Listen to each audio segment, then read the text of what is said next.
Brian Powell of I Run Far here with Dylan Bowman after his win at the inaugural Sean O'Brien 50 mile. Of course, you kind of won this race last year as the Ray Miller 50-50. You're undefeated in SoCal, right? Man, the owner divide the year before that? I don't know what it is, but I love racing down here, and I think all the courses sort of play into my sort of strengths, so I'm super happy. Yeah. So what is it? How do you group these type of courses together? What's the characteristic? Well, I think I probably do well in sort of like the dry heat Mm-hmm. from my life in Colorado, and it's all runnable, which is something that I think I do well at. In other words, I think I sort of struggle in races that are really mountainous and require a lot of hiking. I mean, the course today was tougher than I really even thought it would be. That said, it was pretty much all runnable. Mm-hmm. But who knows, man? I just seem to have good luck down here in SoCal. And now you live in Marin, up in Northern California. I mean, on a superficial level, it seemed like very similar type terrain, like a lot of rolling, fire roady. Yeah, and I was thinking about that actually during the race, during the climbs. I'm thinking, okay, this is 1,300 feet, thinking about climbs that I can compare it to. Some limoncello exactly, repeats. Yeah, so...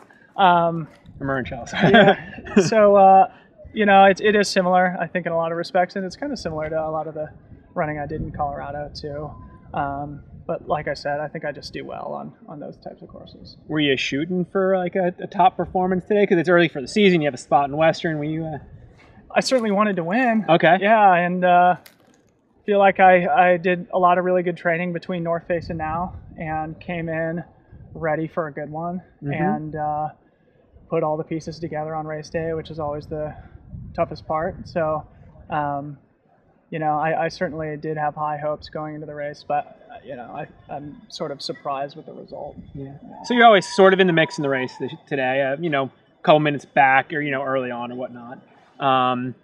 When did you really dial into that lead group? And so the race went out fairly conservative, but Aish and Vargo had a little bit of a gap.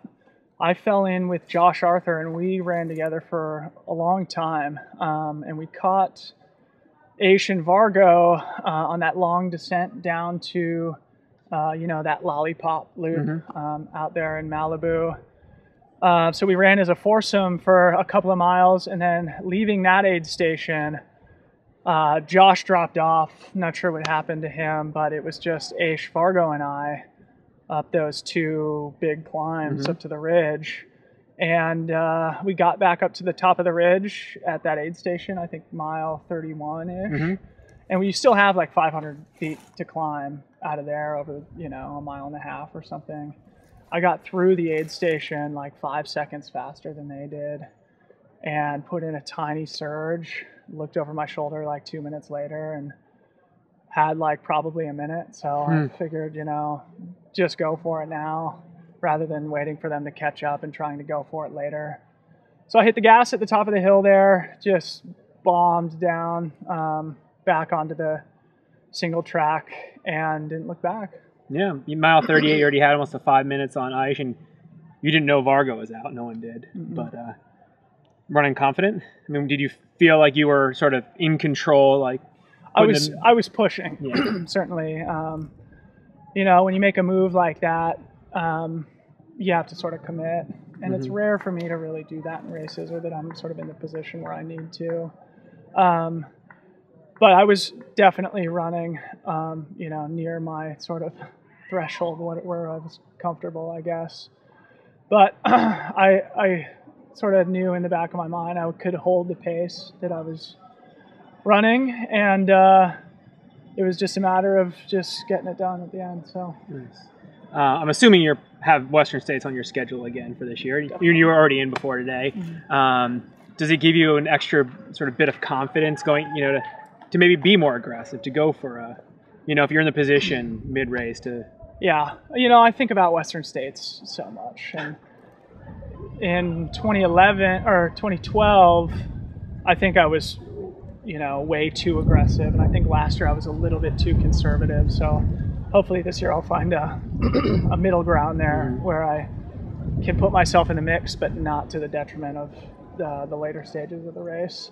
But it's definitely on my schedule, and I'll keep going back there until I nail one for sure. What else are you looking at this first half of the season? Well, I got an invite to Trans Gran Canaria, which is a month from today. I don't really recover as well as most guys, I think. But that's, I guess, the next plan. Between that and Western, I'll do something. What, I'm not sure yet. But, of course, at the end of the summer, the goal is UTMB. So Western UTMB are the main focuses. Gotcha. So the two big hundreds. Yeah. Yeah. Awesome. Yeah. What kicks were you wearing today? I was wearing the N2 today, the Trail N2. You know, my standard go-to Pearl shoe. It's perfect for me, you know, as a bigger guy, you know, talking to Vargo and Wolf, wearing their small shoes. I just can't do that, and especially with all the hills out here. You like the cushion, a little bit of midsole there. 10-ounce shoe or something, and certainly doesn't feel heavy. I just love that shoe. Yeah, it's pretty much every distance. Nice. Well, great job out there today, and best of luck the rest of the season. Appreciate it. Yeah. Bonus question for you. Tomorrow, sort of a football game going on. I'm assuming you're picking the Broncos for the win, but by how much? What's the game look like? Well, you never bet on your team. That's kind of the first rule of gambling. But I have a very good feeling about the Denver Broncos. We haven't been to the Super Bowl in 15 years, but I remember distinctly the feeling I had before the last time we went to the Super Bowl and beat the Atlanta Falcons rather easily. I've got that same feeling this year. I'm very confident in our team and Peyton Manning. There you go. Yeah.